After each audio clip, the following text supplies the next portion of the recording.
तर नक्कीच लाडकी बहीण योजनेच्या 24व्या हप्त्याच्या प्रतीक्षेत असणाऱ्या लाडक्या बहिणींना आता हा प्रश्न पडलेला आहे का जूनचा हप्ता हा कधीपर्यंत जमा होईल.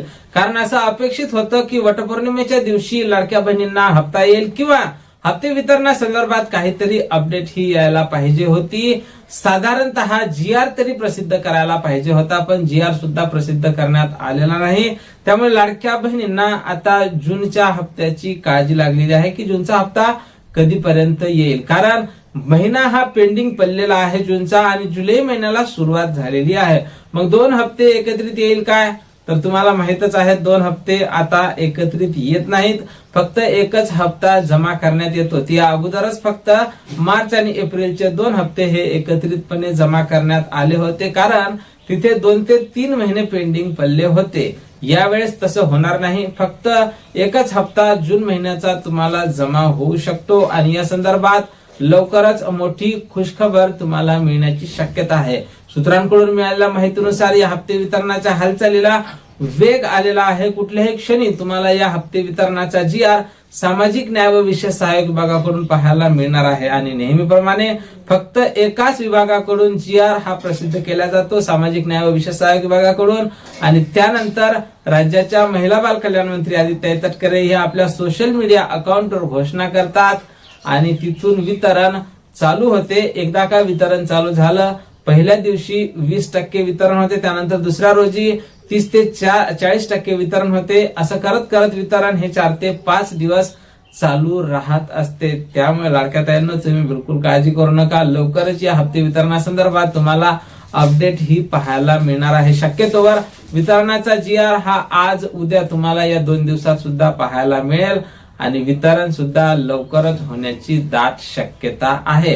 त्यानंतर KYC संदर्भात सध्याच कसलीही अपडेट आलेली नाही. ज्या महिलांना आतापर्यंत मार्च एप्रिल पासून हप्ता मिळाला नसेल त्या महिलांना जूनचा हप्ता हा मिळणार नाही आणि ज्या महिलांना मेचा हप्ता मिळाला असेल, म्हणजे मार्च एप्रिल आणि मेचा हप्ता मिळाला असेल, अशाच महिलांना आता जूनचा हप्ता मिळणार आहे. आणि लाडक्या ताईंनो तुमच्या निकषाची तपासणी ही बंद नसून प्रत्येक क्षणाला तपासणी ही चालू आहे.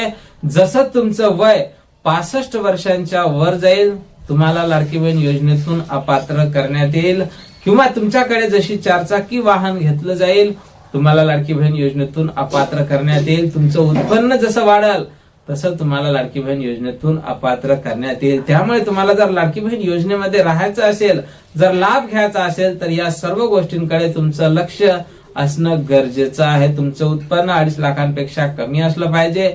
तुमच्या घरात सध्या तरी लाडकी बहीण योजना जोपर्यंत चालू आहे तोपर्यंत तुमच्या नावे राशन कार्डवर जेवढे लोक असतील तेवढ्यांच्या नावे तुम्ही 4चाकी वाहन घेऊ नका. त्यानंतर बरेच काही निकष लावून दिले होते. त्या सर्व निकषात जर तुम्ही बसल्या तरच तुम्हाला या लाडकी बहीण योजनेमध्ये सामावून घेतल्या जाणार आहे आणि तुमचा लाभ हा असा पुढचे 5 वर्षे किंवा लाडकी बहीण योजना जोपर्यंत चालू राहील तोपर्यंत चालू राहणार आहे. पण तुम्ही जर या निकषातून बाहेर निघाल्या, तुम्ही जर या निकषात बसल्या नाही तर तुम्हाला नक्कीच लाडकी बहीण योजनेतून अपात्र करण्यात येणार आहे. आणि अशाच प्रकारे KYCच्या कारणाने असो, वयोमर्यादा वाढल्याच्या कारणाने असो किंवा कोणाचं उत्पन्न वाढलं, कोणाच्या घरी 4चाकी वाहन घेतलं किंवा कुणाला दुसरा कोणता लाभ मिळत असेल किंवा कोणी इन्कम टॅक्स भरत असेल, अशा कारणाने जवळपास 81 लाख महिला, 81 लाख फार मोठी संख्या आहे.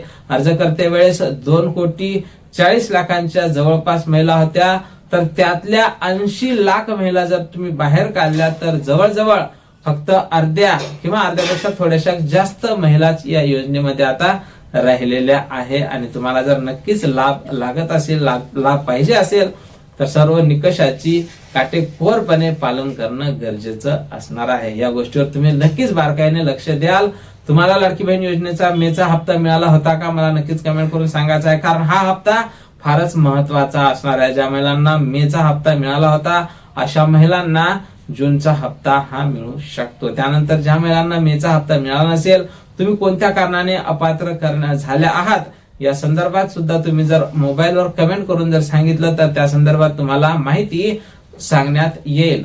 तर आता सध्या ज्या महिलांना मेचा हप्ता मिळाला अशा महिला जूनच्या हप्ते वितरणाच्या प्रतीक्षेत आहेत. तर लाडक्या ताईंनो बिलकुल काळजी करू नका, लवकरच या हप्ते वितरणासंदर्भात तुम्हाला अपडेट पाहायला मिळणार आणि जशी काही नवीन माहिती नवीन अपडेट या हप्ते वितरणासंदर्भात येईल सर्वप्रथम त्या संदर्भातली माहिती तुम्हाला आपल्या चॅनलवर नेहमीप्रमाणे पाहायला मिळेल। त्यामुळे तुम्ही जर नवीन असाल तर नक्कीच आपल्या व्हिडिओला लाईक करून चॅनलला सबस्क्राईब करा। भेटूया पुढच्या एका नवीन व्हिडिओमध्ये महत्त्वपूर्ण माहिती सोबत।